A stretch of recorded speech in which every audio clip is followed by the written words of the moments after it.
For your ears only for the week of February 26th and the Oscars, I'm David Alpern. I'm Melissa Exelberth. Congressman Paul?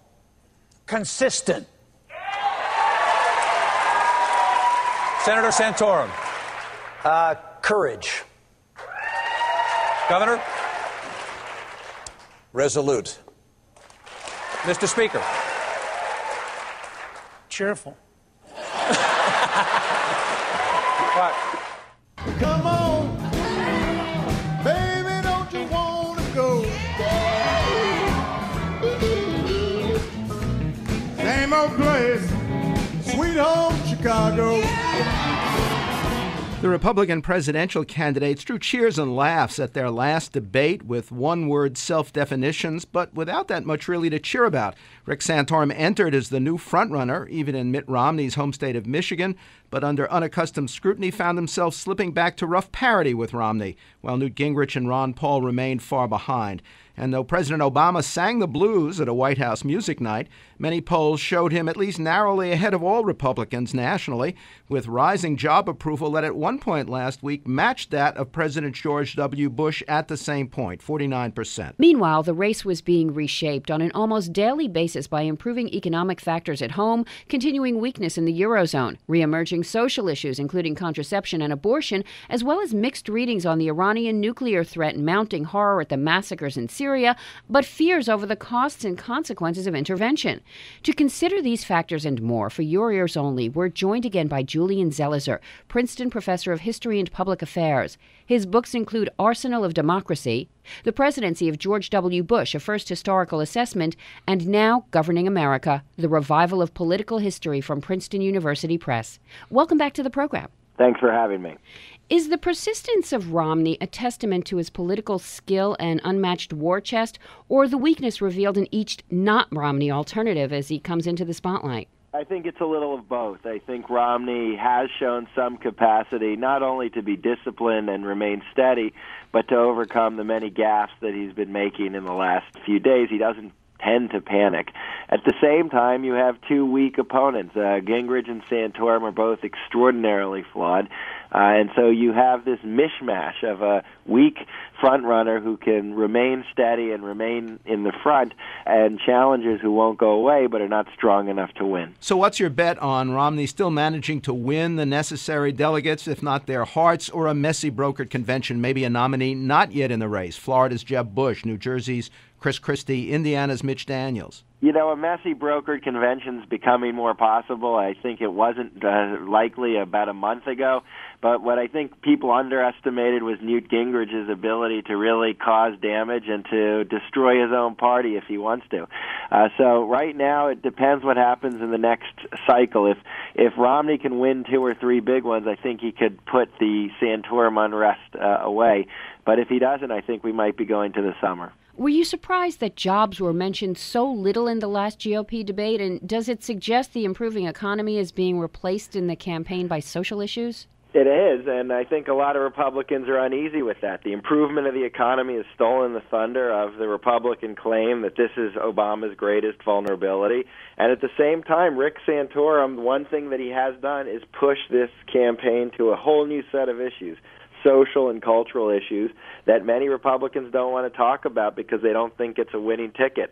But all the other candidates are mimicking him, and the candidates are moving away from the biggest issues that matter to the country right now. Some have suggested that Obama's mandate for contraceptive care was not only an appeal to female voters, but a Trojan horse that drew all the GOP contenders, as you say, into defense of church rights, moral rights over women's rights. Or is it just working out that way?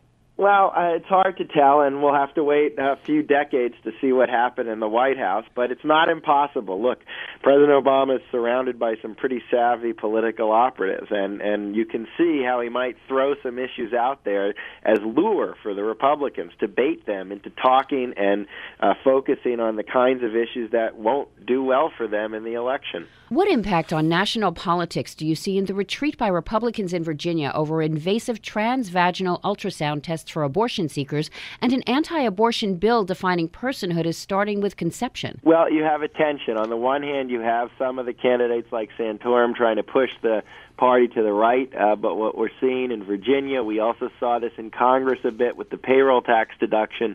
Some Republicans say we need to be pragmatic, we need to back away from these issues, or we're going to destroy our chances to win in November. So I think there's some pullback that's starting to go, and the White House has to be careful about this as well. You say the Greek and Eurozone monetary crisis may be the biggest threat to Obama's rising tide and the one he can do least about. How do you see the politics surrounding whatever decision he makes on what to do about Syria, especially after the precedent he set with intervening in Libya?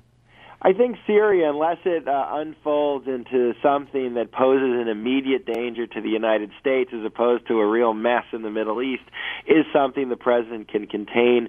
Doesn't seem like, according to polls, Americans are focused on that right now.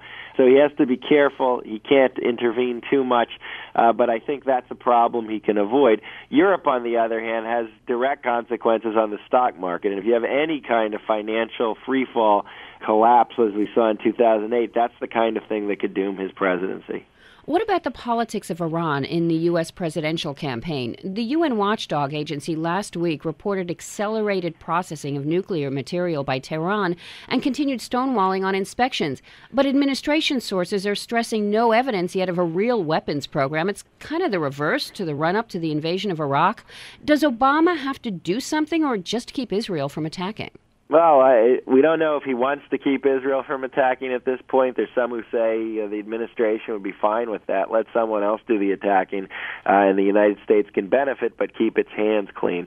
But right now, I think he just wants to keep things steady. Iran is a threat. There are a lot of Republicans saying he's not doing enough, but the threat is coming, or it's a potential threat rather than an immediate threat, many would say.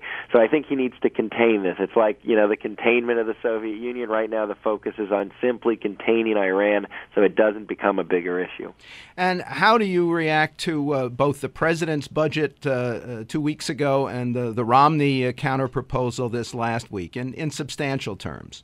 Well, in substantial terms, each party is revealing very different economic philosophy.